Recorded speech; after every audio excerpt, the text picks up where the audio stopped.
By the way, I wanted to ask you about serendipity in business, the role of leaders in enabling and empowering individuals. You told me last year about a story of how you got into the COVID business.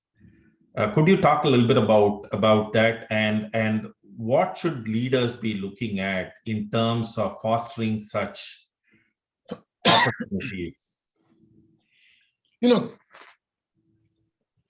PerkinElmer has a very strong portfolio around life sciences, diagnostics, food, and analytical life sciences. When COVID came about at the end of 2019 and early 2020, as we all know, it's sort of the first origins of this was in China.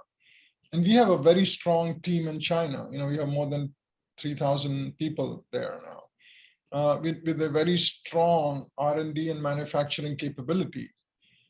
But some of our own scientists were personally affected by this.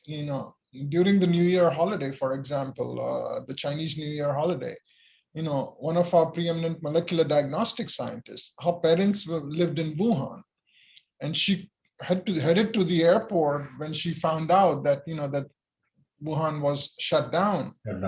And she came back to the office, and over a period of 7 to 10 days, she developed an assay for COVID-19, which is ranked #1 in terms of sensitivity by the FDA on their website. So it's something that we are really proud of.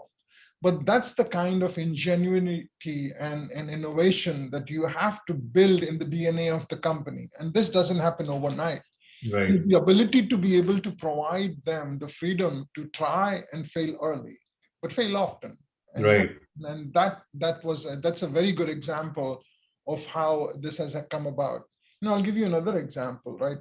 Our most sensitive diagnostic kit for PCR testing for COVID-19 comes from China, and the most sensitive antigen-based lateral flow test for testing of COVID-19 comes from India, our India business.